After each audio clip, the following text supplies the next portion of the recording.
Welcome to the Her Story Circle podcast, the podcast that brings you the extraordinary tales of everyday women who are changing the world.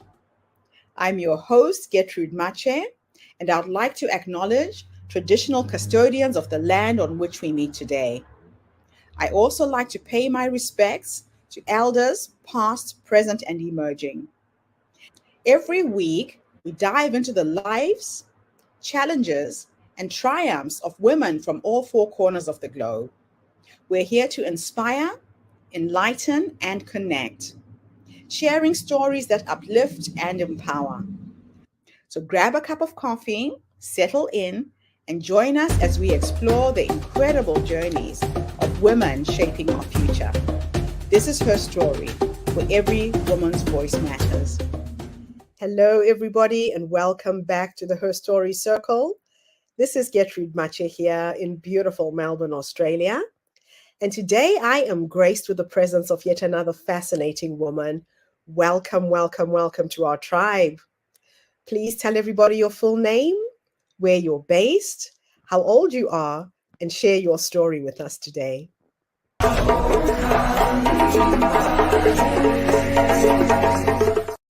Hello, Gertrude. Thank you so much for having me. As I just shared with you, I feel like we're old dear friends already after just meeting you, and I'm so grateful for this important work that you're doing of telling women's stories.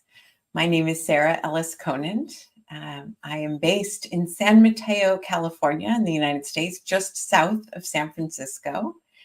I grew up in the Black Hills of South Dakota, the ancestral land of the Lakota people, and now I live in the ancestral land of the Ohlone people.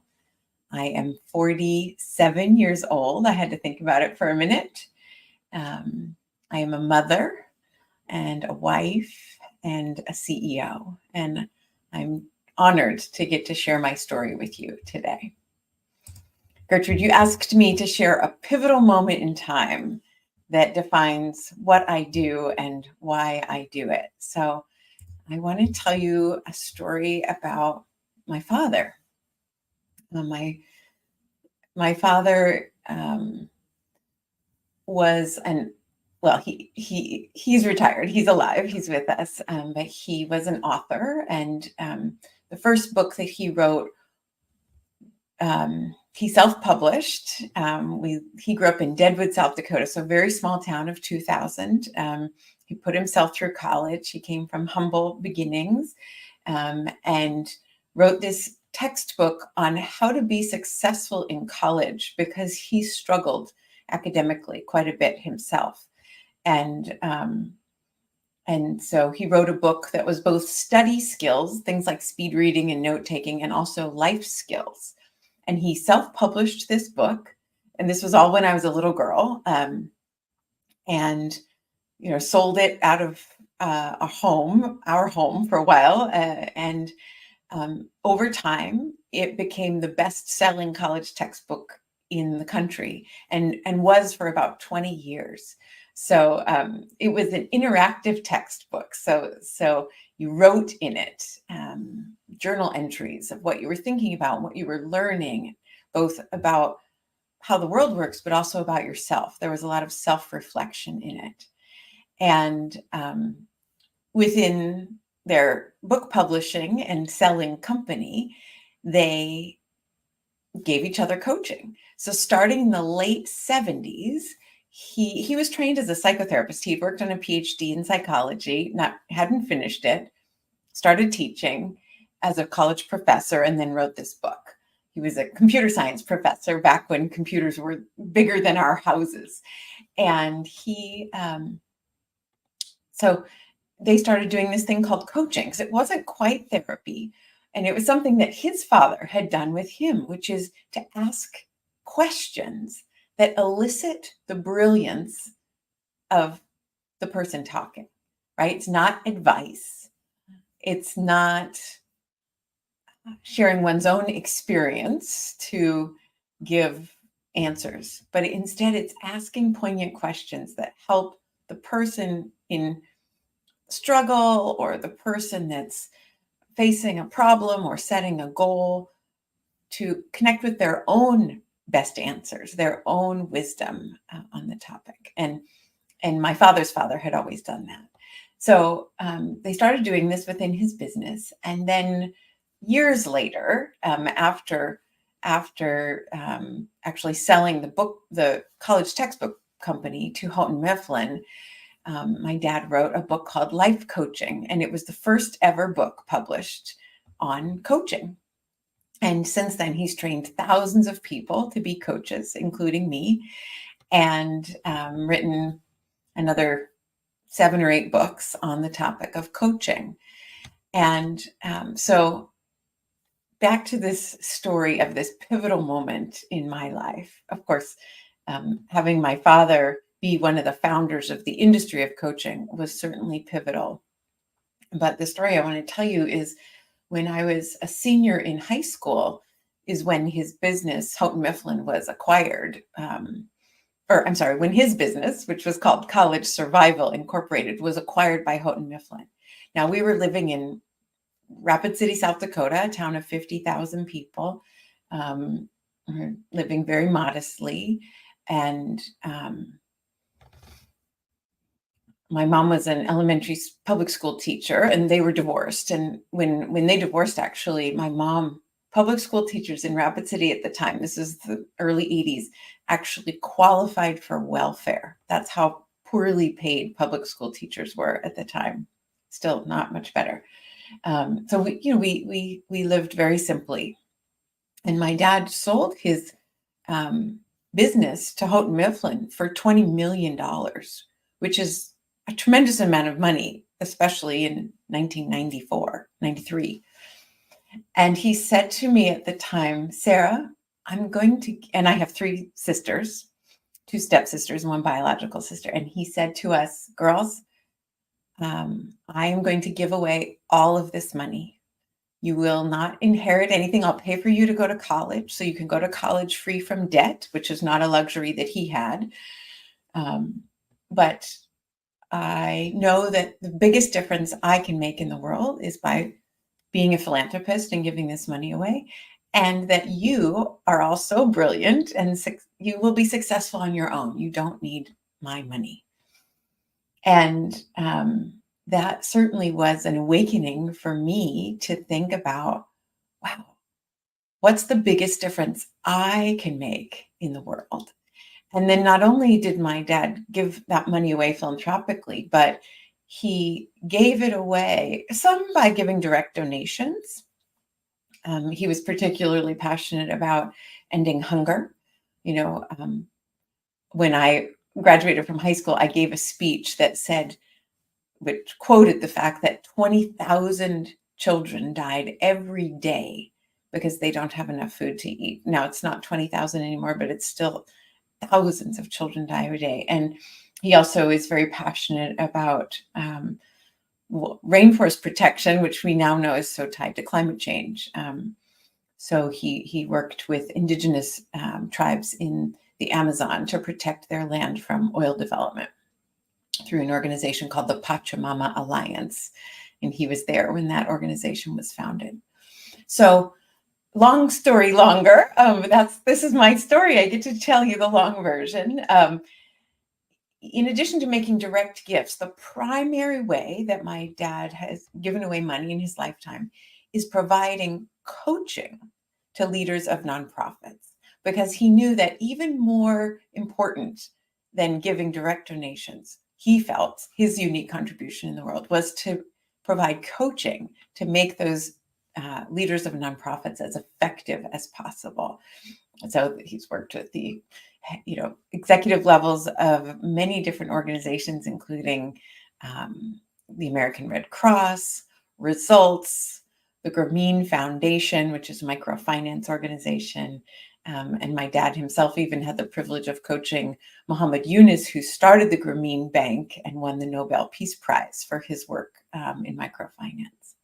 So I stand on his shoulders with A-Plan coaching. And that's why, people always ask, were you in business together? We both say, no way. I don't want him to be my boss. And my dad didn't want me to be his boss. But we are collaborators. He trained me as a coach. He does come in once a quarter and provide training to our 75 coaches. And we use a simple but highly effective coaching method that was taught to me by my dad. And the first step in that coaching method is to envision what you most want in all areas of life. Because even if people come to us primarily with a career goal or a social change goal, a goal to end hunger or end climate change, end racism, end sexism, end child abuse, end domestic violence, we ask him, well, if you're going to be optimally successful in your career goals or your professional ambitions, your contribution ambitions, you need to also be physically healthy, emotionally healthy, have wonderful relationships to support you. Said conversely, if you're really struggling with your health, your relationships, your finances, you're less likely to be as successful as you could be in your career, making the positive difference that you want to make in the world. So at A-Plan Coaching, we specialize in coaching for change makers, and we define that broadly. So that could be people wanting to make a change through the nonprofit sector. We love working with foundations like the Obama Foundation and the Tides Foundation. We also work with governments. The city of San Francisco is one of our largest clients, and we help them with everything from strategic planning and leadership development to anti-racism initiatives. We also work with mission-based businesses. So quadruple bottom line organizations that care not just about profits, but also people and the planet. And then finally, the change makers within corporations. So, for example, one of our competitors may have the kind of mainstream part of a corporate coaching gig, but then we provide the coaching for the philanthropy team, for the sustainability team, for the diversity, equity, inclusion, and belonging team within a large company. So we are here to be the wind in the sails of change makers and help them be as effective as possible in doing their good work in the world. And that is my story, Gertrude. Thank you for asking. What an incredible story. You know, just listening to you speak, I can see why we connected. Just before we started recording, we were talking about my health and my journey. And I came to learn that your health is your wealth. Unless you're healthy and vibrant, you can't really do anything much to change the world. And it sounds to me like you had an amazing beginning in life. You know, a father who gave away $20 million, but empowered you with the skills to make $20 million yourself. Well, not quite yet, but someday. I'm sure you're well on the way to doing it. I reckon that is true empowerment. That is true empowerment. Now, you've worked with a number of organizations, a number of people in your time. What makes you wake up every day and do what you do? Yeah, thank you, Gertrude. And, you know, I will say my dad is a stickler for accuracy. So if he were here, he would say, I didn't give away all $20 million. I just didn't give any of it to the girls. You know, so I think he gave away about half of that, actually 10 million. And then, you know, but he loves accuracy. He bought a business that went bankrupt, and he bought a university and things like that. But I won't go into all those details, but he would say, point being though, no inheritance. My goodness, now I've forgotten your question. I was so distracted by what makes you do what you do? What makes you wake up and continue with this work? Yeah. Oh, Gertrude, I do believe it's what I came to the planet to do. It feels like my dharma, my destiny. I believe that human beings choose where they incarnate. And I teach yoga, and I'm a deeply spiritual person, and I love to sing in our church band. And so I believe that in some ways we choose our parents. And so I think I chose this incredible mother of mine who was a public school teacher, primarily to Lakota students. And she's a counselor and just deeply loving example of mothering. And so that gave me so much confidence. She would always tell me, you can do anything you want to do, Sara. When I was little, I wanted to be the first female president of the United States. So, and then choosing my father, who, and his legacy of coaching. So what has me get up in the morning to do what I do is the desire to make the biggest difference I can make during my lifetime, and the feeling laid on my heart that this is what I'm meant to do. It's interesting you talk about choosing your parents. I believe in a similar philosophy, that we choose our soul families for a reason. They are our teachers. And like you said, you're standing on the shoulders of giants, those who have come before us and kind of paved the way. Now, you entered the arena of coaching leaders since 2000. You're a pioneer in this space. How has your approach to coaching evolved over the years? And what core principles have remained constant in your philosophy? What a delicious question. Thank you, Gertrude. And I love that you didn't send me these in advance. So I shared with you earlier the first step of our 3-step coaching method, which is envisioning what we want in all areas of life. The second step in the coaching method. So these 3 steps have not changed. And then I'll talk about what has evolved over the last 23 years that I've been coaching. 25. I started my coach training in 98, so had some clients then as well. So step 1, vision. Step 2, creating a map, which is an acronym for multiple action plans, with the idea that once we get very clear about our vision, where we want to be in the world, which I would call step B, we're at place A. To get from A to B on a physical map, there are always dozens of different paths, right? Dozens of different routes we could drive if we were driving from Melbourne to Sydney, for example, or from San Francisco to Seattle. There are always dozens of different routes. You can take the main highways, or you can take the little back roads, but also you could ride a bicycle. Or, from Seattle to San Francisco, you could sail a boat. You could take a helicopter. You could roller skate, right? So there are always multiple action plans. And so we assist our clients to think outside the box of innovative solutions.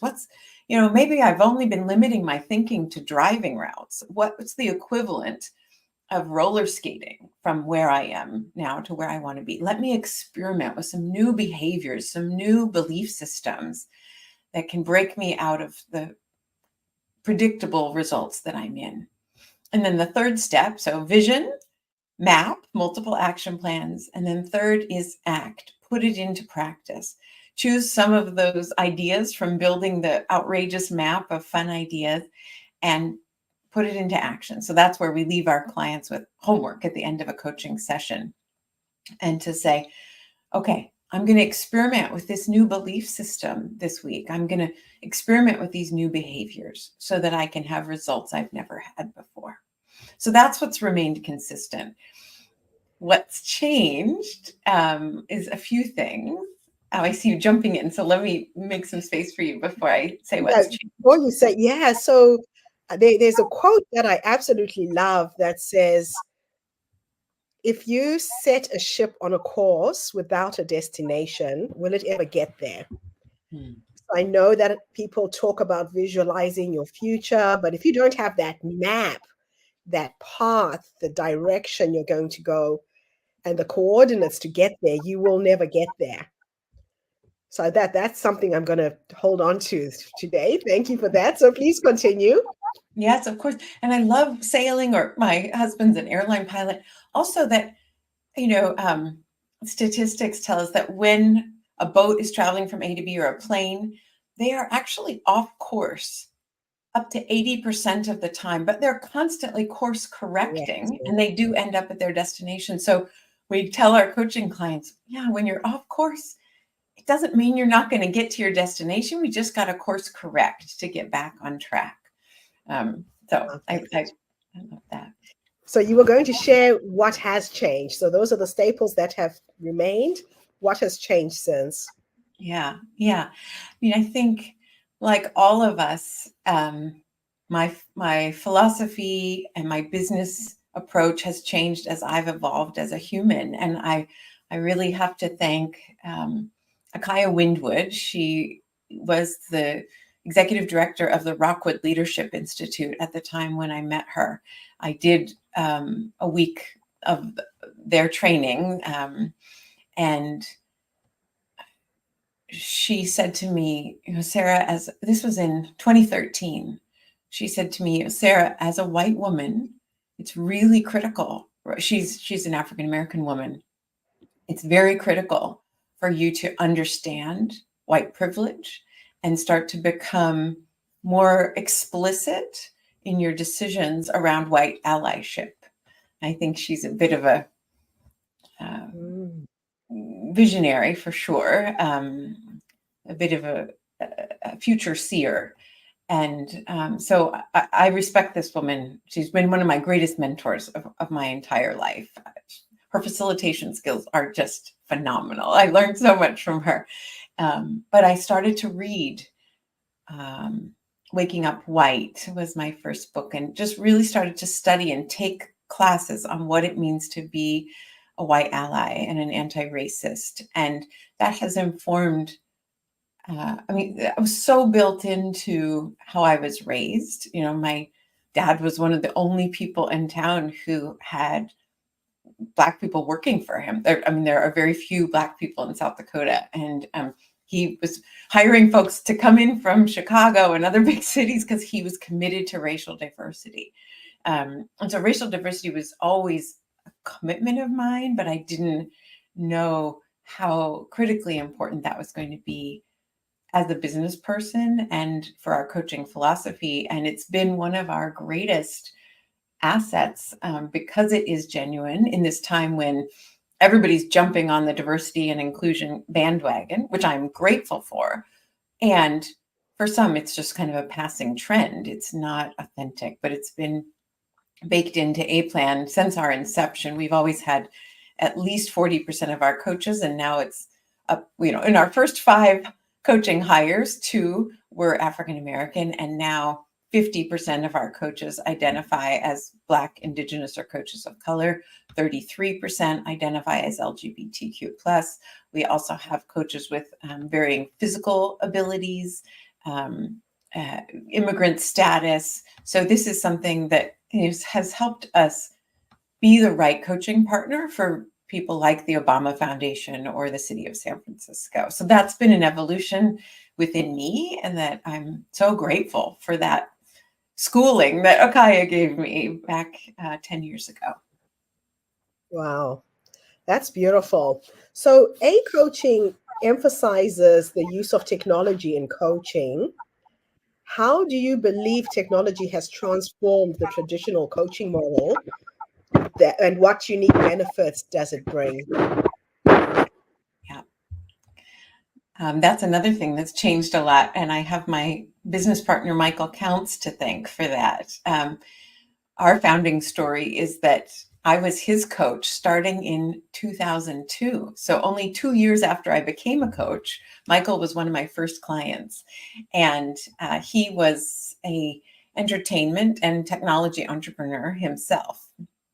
And I mean, I just loved working with him and his whole team. He had produced an entertainment experience called The Ride New York, which is a Broadway show that's traveling through the streets of Manhattan. He's produced many, many amazing operas and immersive theater experiences. The New York Times calls him a mad genius. And he came to me in 2017 and said, Sarah, what if we took your coaching method and model You're by far the most effective coach I've ever worked with. I want to scale this approach by having many coaches. We have 75 coaches now, and using technology. So we have a smartphone app, a web browser-based dashboard, and that's allowed us to create consistency. So every one of our coaching clients receives prompts through the app each week. What are you grateful for? What progress are you making towards your goals? And all this is based on neuroscience. So we know the research on gratitude, that it gives us access to our prefrontal cortex where the best thinking occurs. We know that tracking our micro accomplishments, BJ Fogg's research out of Stanford, increases our motivation to keep making bigger accomplishments. We also use Dr. Rick Hanson's work out of UC Berkeley on reshaping neural pathways. It's called the 12-second theory, that if you put your full attention on a new thought pattern for 12 seconds, that's as long as it takes to create a new neural structure. And so again, by engaging with our smartphone app, you're doing gratitude practice, you're tracking micro accomplishments, you're putting your attention on new thought patterns to create new neural networks in your brain. And you can also tell your coach, hey, here's what I want to talk about. Here's the progress I made in the last week. Here are the challenges I'm facing. You can chat with your coach between sessions, put the coaching notes are in the app. So it's, when I was an entrepreneur, single shingle coach myself, I'd put the notes in an email or a Google Doc, and then I'd chat via text message, and then I'd, use Skype or Zoom or something for video, or back in the old days, phone. So it was all these different technologies, and we just put them all in one place with the method throughout, and then beautiful images. So there's gorgeous photos, kind of immersed in all of it. Also recommended content. So our coaches can say, my client wants an article on time management.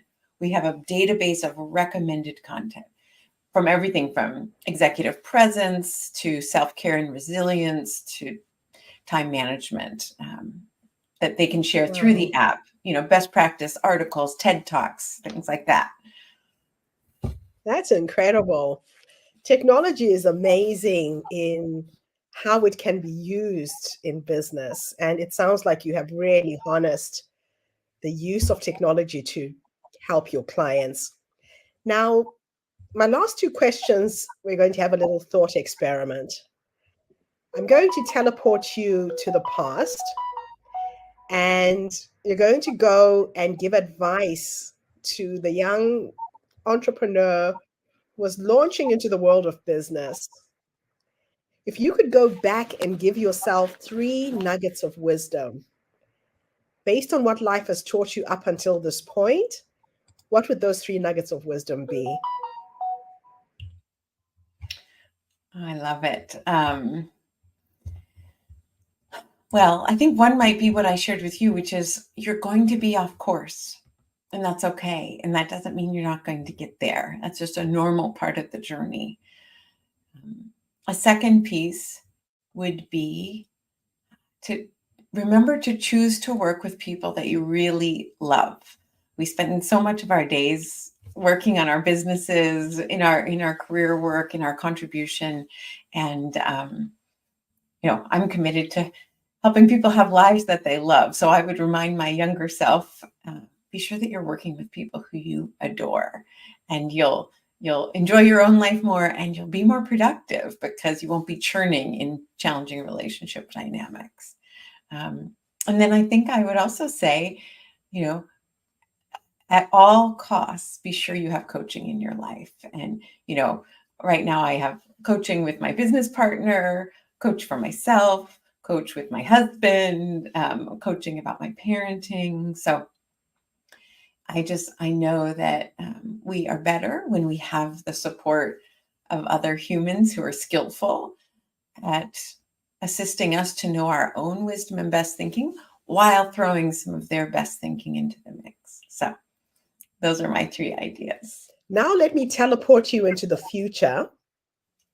And we're going to go and have a conversation with a 90-year-old you. You're sitting on your porch in your rocking chair, surrounded by your children, your grandchildren, your dogs, your cats.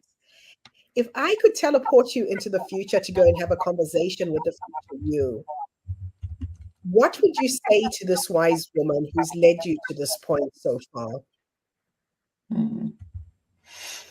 I love that question, Gertrude. That's so beautiful. I'm looking forward to becoming an elder, and I pray that my mind and body hold up, that I get to be that grandma on the porch that you're talking about, even a great grandmother. I got to know my great grandmother, and it was such a blessing. So I think that as a wise 90-year-old grandma, I would tell my current self just that it's all turning out perfectly. And even on the days when it feels scary or hard, or I feel like I'm failing, to remember that I'm on my path, and that it's all working out exactly the way it's supposed to trust and have faith. I love that. That's something I like to remind women, especially, to trust themselves, to know that the wise woman is already here. She's already guiding you. Those little promptings are coming from her, and we have to learn to tap into who you are becoming.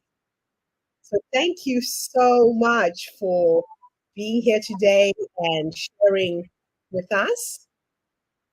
It's just been an absolute honor to listen to your story, your background, the work you're doing in the world, and I can see that you will leave the planet a better place than you found it. So thank you. Thank you so much, Gertrude. I'm delighted to meet you and just honored to be on your show. And thank you so much for the invitation. Blessings for your work, and all of the listeners. Just thank you for being with us for this half hour. Thank you. So thank you to everybody who's tuned in today. If you want to get hold of Sara, her website is scrolling at the bottom of the screen. Please reach out if you're looking for coaching, mentoring, wanting to get your business from where it is to where you want to go. Tune in again tomorrow when I interview yet another amazing guest. In the meantime, have a fantastic day, morning, or evening, wherever you are in the world, and bye for now. Thanks again for the interview. Thank you, Gertrude. Take good To care. wrap, everybody, on today's episode of the Diversity Connector podcast. Thank you for tuning in and being part of our vibrant and global conversation. I'm your host, Gertrude Mache, and it's been an honor to share this space with you, where voices from all walks of life come together to weave a tapestry of diverse perspectives.